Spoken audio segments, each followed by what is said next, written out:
Bien, bonjour à toutes et à tous et bienvenue dans ce nouvel épisode de la série de vidéos inspirées par le petit oracle astro-mystique. C'est notre deuxième épisode à travers donc 54 rendez-vous puisqu'il y a 54 cartes dans cet oracle. Nous allons explorer la richesse et la profondeur du langage de l'astrologie en prenant le temps d'aller à la rencontre des messagères du ciel étoilé. Et aujourd'hui, nous allons aller à la rencontre de la carte de la Lune que je tiens entre mes mains et donc je vais vous parler. La Lune en astrologie, la reine de la nuit, une carte qui dans le petit oracle astro-mystique est une invitation profonde à faire de soi une priorité. Et je vais vous expliquer pourquoi finalement la Lune nous invite à faire de nous une priorité, qu'est-ce qui m'a amené à choisir ce message en fait. Mais tout d'abord, pour ceux et celles qui ne me connaissent pas encore, je me présente rapidement. Je m'appelle Sandrine Veriken, je suis astrologue et auteure du livre Créer sa vie en 12 lunes, paru aux éditions Très Daniel, dans la très très belle collection Rituel de femmes. Ensuite, l'oracle des gardiennes du ciel. Et puis, bien sûr, le petit oracle astro-mystique qui est voilà, mon dernier bébé. Un nouveau livre est prévu en sortie. J'ai rendu le manuscrit maintenant ce printemps. Il sortira cet automne. Et j'ai hâte de vous en parler, de vous présenter. En attendant, le petit oracle astro-mystique, c'est via le langage sacré que représente l'astrologie, avoir des réponses les plus reliées à l'énergie des planètes, en connexion profonde avec la vibration et le sens profond des planètes pour vous aider à vous guider. Alors la carte de la Lune, elle porte le message suivant. La Lune est un refuge. Donc le message, c'est « Je m'intériorise pour habiter le silence radieux de mon âme. J'écoute mes besoins. Mon besoin est très important. Et j'y réponds. Et dans cette douce présence à moi-même, je retrouve ma vraie puissance. » Et la réponse de l'univers, c'est « Ressource-toi. » Voilà. Avant tout, pas, quelle que soit ta question, avant tout, tu te ressources et tu écoutes tes besoins.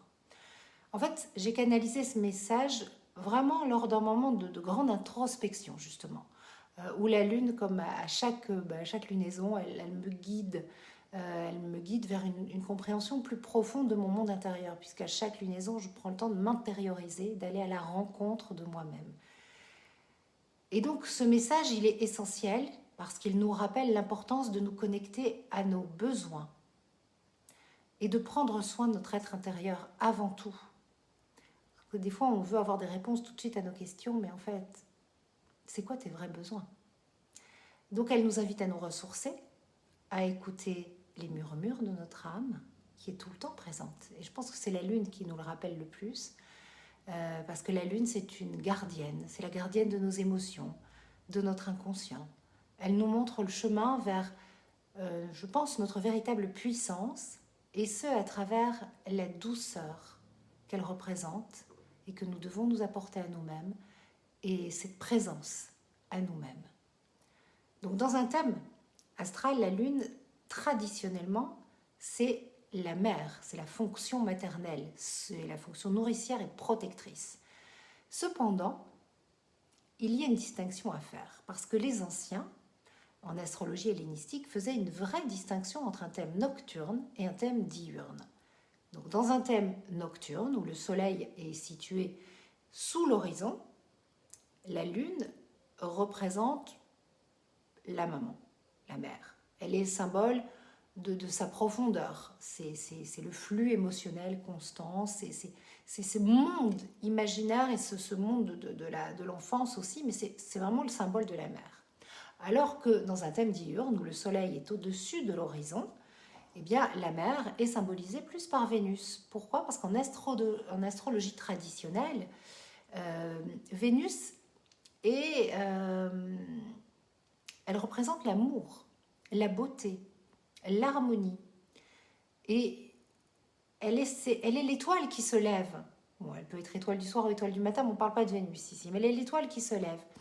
Et donc, elle est en accord avec l'énergie solaire, elle vient finalement s'associer à l'énergie de la mère pour ses qualités émotionnelles et protectrices.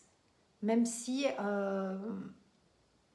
on ne peut pas dire que Vénus en soi soit protectrice, enfin ça dépend des Vénus, hein, mais voilà. Elle incarne une maternité aussi, voilà, bienveillante, douce. Vous savez, cet enfant qui regarde sa maman et qui trouve qu'elle est la plus belle au monde, voilà.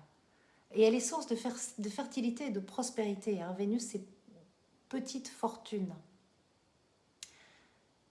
Maintenant, on va revenir à la Lune. La Lune, c'est la toute petite enfance. C'est nos besoins fondamentaux. Hein. Elle reflète vraiment l'essence, l'essentiel. Elle représente notre monde émotionnel et elle représente avant tout notre besoin de protection et de sécurité. Et on va aller voir les 12 lunes, en quoi elles nous connectent à ce besoin de sécurité. Alors bien sûr, c'est notre monde inconscient, c'est nos instincts primaires finalement qui vont guider nos réactions et nos comportements. La lune, vous le savez, elle a 3 visages. Hein, elle est représentée par les archétypes de la triple déesse. L'archétype de la déesse Diane, celui de Sélénée et celui d'Hécate. Quand elle est un fin croissant, elle est Diane, la chasseresse, et elle symbolise l'indépendance, mais aussi la fécondité. Donc c'est une lune plus intrépide, de feu, mais aussi d'eau. Ensuite, quand elle est sélénée, elle est pleine et ronde et elle représente la plénitude de la maternité. C'est plus une lune de terre, aussi d'eau, je dirais quand même. Et puis Hécate, la femme sage, liée à la sagesse, à la transformation, à la transmission aussi. Donc ça peut être, voilà, elle va symboliser, c'est une lune des terres, c'est une lune d'air, enfin, mais il y a vraiment tous ces visages de la lune. Et ces 3 aspects, ils incarnent les phases de la vie féminine, de la jeune fille à la mère et à la femme sage. Et la lune est fluctuante et changeante et elle nous connecte à tout ça. Et on évolue en fait avec la lune. Mais pour en revenir à la symbolique primordiale de la lune au niveau du stade oral, elle nous parle vraiment de cette phase du développement où nos besoins primaires, l'alimentation et la sécurité vont être primordiaux. Et ces besoins primaires ne doivent pas être confondus avec les besoins secondaires, beaucoup plus complexes et beaucoup plus élaborés. Et c'est le secret pour bien interpréter la Lune dans un thème astral. Parce que si vous confondez les besoins primaires et secondaires, et que dans la carte, je vous dis, ben, connecte-toi à tes besoins, j'aurais pu rajouter primaire, mais c'était moins joli, mais j'en profite là pour vous le dire, c'est les besoins vitaux en fait. Donc la Lune, comme elle est intimement liée à notre monde psychique, à notre inconscient, elle va aussi refléter nos peurs, mais aussi nos souvenirs enfouis. Et c'est le miroir de notre âme. Elle nous montre vraiment, elle nous parle de ce qui se cache dans les profondeurs de notre être.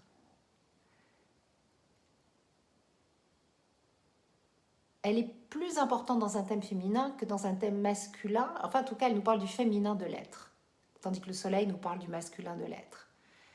Donc, dans un signe astrologique, elle va nous parler, comme je le disais tout à l'heure, de nos besoins de sécurité et de confort. Par exemple, une lune en cancer indique un besoin profond de sécurité émotionnelle et familiale.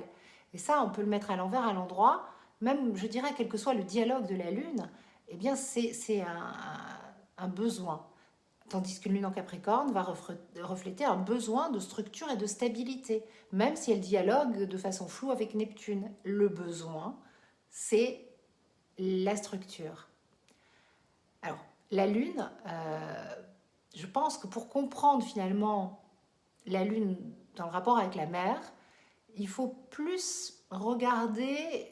Bien sûr, la position de la Lune en signe est importante, mais la position de la Lune en signe, pour moi, elle va plus nous renseigner sur les besoins fondamentaux, qui bien sûr sont liés à la mer, puisque c'est quand on était à ce stade oral. Mais elle va révéler en fait comment nous percevons la protection et l'affection maternelle. Et je pense que c'est plus le dialogue de la Lune avec les autres planètes qui va nous nous parler de ça. Par exemple, une lune en conjonction avec Mars indique une grande intensité émotionnelle et une réactivité rapide. Et elle vient tout d'un coup à colorer la relation. Alors, il y a plein de pistes, mais on va être sur une maman qui transmet peut-être plus du yang. Alors qu'une lune carrée Saturne, ça peut refléter des défis émotionnels intenses, un besoin d'un amour inconditionnel, de la restriction, une sensation de restriction, de froideur. Voilà. C'est le dialogue qui va nous amener à questionner la relation avec le vécu intérieur de la relation avec la mère. Alors que Vénus, ben, c'est une harmonie émotionnelle, une facilité à exprimer les sentiments. Donc ça, je pense que ce serait peut-être plus intéressant que je fasse une série plus sur le dialogue de la Lune avec les autres planètes. Là, je vais vous parler de la Lune en bélier, enfin la Lune dans les 12 signes.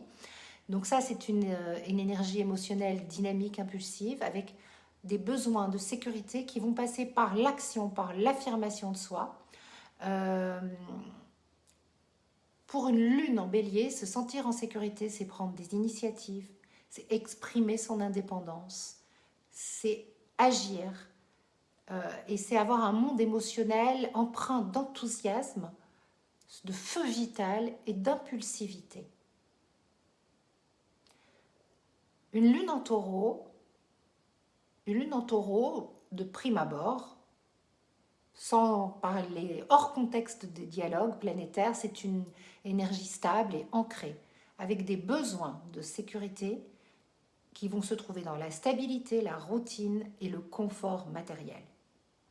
Et donc les personnes qui ont ce type de lune, elles vont se sentir en sécurité lorsqu'elles sont entourées de belles choses, car le taureau est relié à Vénus, et de plaisir sensoriel.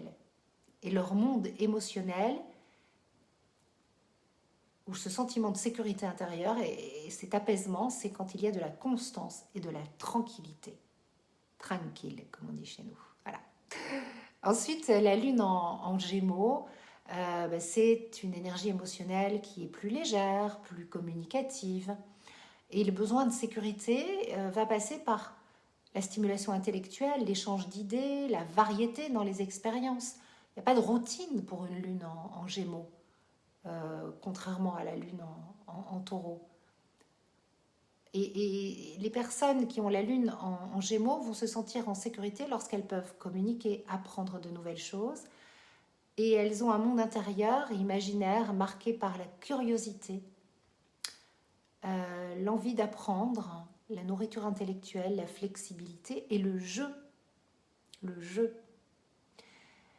Une lune en cancer, dans son domicile, dans ce signe, donc c'est une énergie émotionnelle très profonde, sensible, nourricière, avec un besoin de sécurité qui se trouve dans le foyer, dans les relations familiales, dans le clan, dans les valeurs de la maison, de la famille. Les personnes qui ont ce type de lune se sentent en sécurité lorsqu'elles sont entourées de leurs proches ou de leur famille d'âme, mais c'est plus les liens du sang, et lorsqu'elles peuvent exprimer leur côté maternel, nourrir l'autre ou être nourries par l'autre. Et leur monde émotionnel est très intime et elles ont une grande carapace. C'est une carapace émotionnelle, elles sont des protecteurs dans l'âme. Une lune en lion, c'est beaucoup plus solaire, c'est une énergie émotionnelle expressive, généreuse.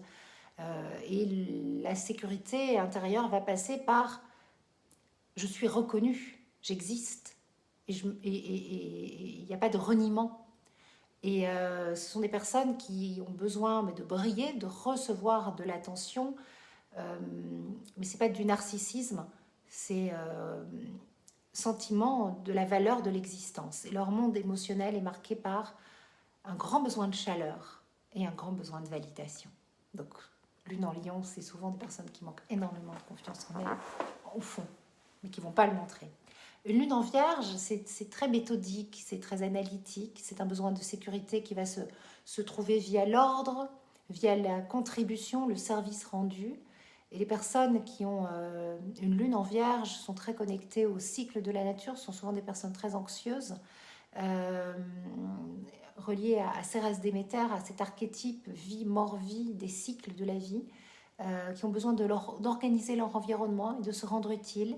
Et leur monde émotionnel est marqué par une précision, une modestie, mais je dirais une grande peur, une grande inquiétude sous-jacente quand même, souvent. Lune en balance, c'est une énergie harmonieuse, très sociable, avec un besoin de sécurité qui va passer par l'équilibre. Et souvent, le fait d'être en couple. En tout cas, l'équilibre et de relations harmonieuses. Ce sont des personnes qui sont en sécurité dans la relation et surtout quand il n'y a pas de conflit. Elles ont horreur du conflit. Et leur monde émotionnel est marqué par la recherche de la paix et de la beauté. J'ai une lune en balance, je peux vous assurer que... Voilà, c'est exactement ça. Maintenant, dans ces dialogues, je trouve que c'est le dialogue de ma lune avec Pluton qui me parle plus du rapport avec ma maman. La lune en Scorpion, eh bien, elle confère une énergie émotionnelle hyper intense. Alors là, on est dans la transformation, le besoin de sécurité. Il va passer par une quête de sens, une quête de vérité. Sinon, ils ne sont pas bien, quoi, en fait. Et les personnes qui ont la lune en Scorpion, elles ont besoin d'explorer les aspects cachés de leur psyché pour se sentir en sécurité, donner du sens, comprendre. C'est vraiment une énergie de psychanalyste, en fait, ou de pure intuition. Elles ont un monde émotionnel complexe, mais puissant, qui nécessite d'être apprivoisé. Mais une fois qu'une lune en Scorpion est totalement apprivoisée, c'est waouh. Il faut faire un travail de l'ombre pour aller vers la lumière. Lune en Sagittaire, c'est une énergie émotionnelle qui est beaucoup plus expansive, très optimiste, un petit peu sportive même. Quête de sens aussi, mais c'est plus léger. Ça passe par la liberté, l'exploration. Ce sont des personnes qui vont se sentir en sécurité quand elles peuvent élargir leurs horizons et suivre leur passion. Et un monde émotionnel intérieur qui finalement a un besoin de voir la vie du côté positif et animé bien sûr par une quête de sens. L'énergie du Sagittaire, c'est l'énergie de l'espoir. Une lune en Capricorne, c'est beaucoup plus réservé, silencieuse, disciplinée, des besoins de sécurité qui passent par la structure, par le sens des responsabilités, par une forme de lenteur, pas trop vite. Les personnes qui ont la lune en Capricorne ont besoin de travailler sur des objectifs à long terme. Elles ne classent pas facilement les dossiers. Et leur monde intérieur, émotionnel, est marqué par une grande endurance et capacité de résilience. Ça, c'est lune en Capricorne. Si vous vous reconnaissez, vous cochez. Et puis la lune en Verseau, c'est une énergie beaucoup plus aérienne, très indépendante, très novatrice, très créatrice. Finalement, la lune et le Verseau, au niveau émotionnel, il y a peu de connexion puisque c'est un signe très intellectuel. Sont des personnes qui ont besoin finalement d'exprimer leur individualité, de se connecter à une famille d'âmes, à des idéaux collectifs. Et c'est là qu'ils vont se sentir en sécurité, avec leurs amis aussi. Et ils ont un chemin émotionnel marqué par l'innovation, l'indépendance, la liberté, la créativité. Et ils ont toujours un temps d'avance. Ils se sentent bien quand ils peuvent projeter. Puis la lune en Poisson, c'est une énergie émotionnelle très fluide, très empathique, avec des besoins de sécurité qui passent par la connexion spirituelle, la connexion au grand tout. Ce sont des personnes qui peuvent se laisser porter par leurs rêves, qui ont un imaginaire puissant, qui ont tout à gagner à cultiver leur intuition, parce que s'ils écoutent leur intuition, qui est souvent très juste, eh bien là, ils se sentent en sécurité. Et il y a beaucoup de compassion, beaucoup de sensibilité. Et la sécurité passe par finalement le fait de lâcher prise. Donc vous pouvez le voir, on n'a pas fini de parler de la lune, je reviendrai peut-être dans d'autres vidéos, mais là je voulais vous faire un petit panorama, mais elle est vraiment le reflet de nos émotions, elle guide finalement notre monde intérieur, c'est la gardienne de nos souvenirs, c'est la protectrice de notre sécurité émotionnelle. Et quand on explore finalement ces multiples facettes et qu'on apprend à déchiffrer ces messages dans ces dialogues avec les autres planètes, on peut vraiment mieux comprendre notre nature profonde et je dirais notre quête de complétude. Donc pour revenir au petit oracle astro-mystique que j'ai ici entre les mains, que vous pouvez précommander, je vous mets tous les liens dans la légende. Il est à prix tout doux, il sortira le 5 octobre. Vous prenez une carte, vous piochez, vous avez la réponse. C'est un petit écrin, c'est Vanessa Campras qui a réalisé les designs. Donc je vais vous rebrancher finalement sur cette carte de la lune qui vous dit « Fais de toi une priorité ». C'est vraiment ouvre un espace sacré pour habiter le silence de ton âme.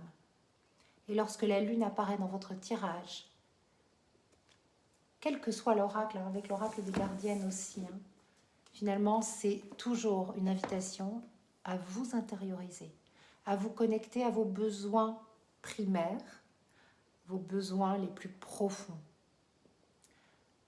à faire de vous une priorité, à écouter ce que votre être intérieur cherche à vous dire.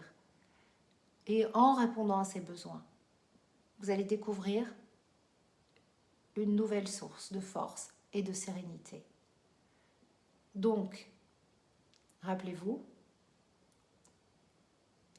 peut-être que si vous entendez ces mots finalement, et que vous avez des questions, la réponse est ressource-toi avant tout et prends le temps de te recentrer, de relativiser et permets à la lune de te guider vers une paix intérieure parce que tout passe, tout finit toujours par passer, c'est ce que nous enseigne la lune. À chaque changement de lune, à chaque lunaison, c'est un nouveau cycle qui démarre. Et la lune en astrologie, quand on fait les lunaisons, les progressions secondaires, elle rythme quand même nos grands cycles de vie. Il y a un très très bel astro-coaching sur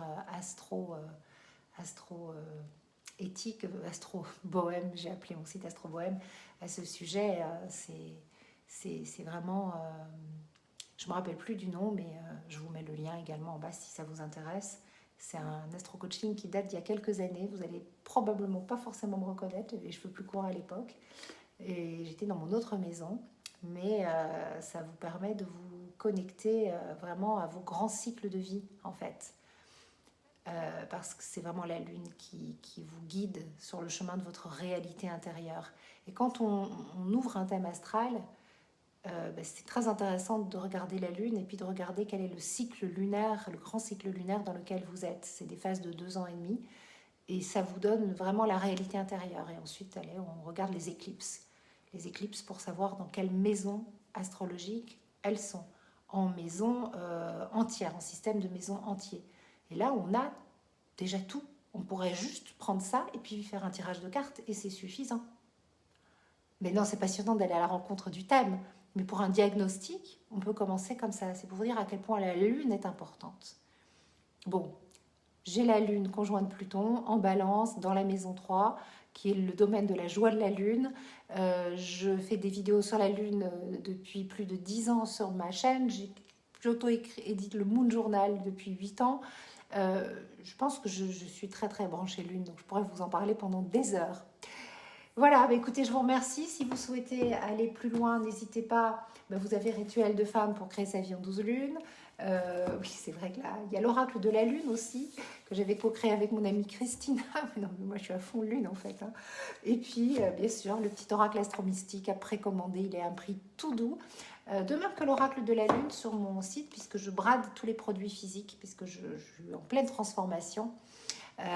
Monsieur Pluton est au rendez-vous et donc il y a des choses je vais à l'essentiel, il y a des choses qui se simplifient, il n'y aura plus de produits physiques sur mon site, donc vous pouvez aller sur Astro-Bohème pour avoir l'oracle de la lune et l'oracle de l'amour à 15 € je crois, et puis lui il est à 13, il est vraiment, c'est un prix tout doux, c'est pour ça que j'étais heureuse de faire un oracle dans cette petite collection. J'arrête de vous parler de tout ça, j'espère que cette deuxième vidéo, ce deuxième épisode vous aura plu. Je prends beaucoup de plaisir à partager tout ça. On va se brancher après sur Mercure et Mercure rétrograde, et puis Vénus, et ainsi de suite. Voilà. À tout bientôt. Ciao.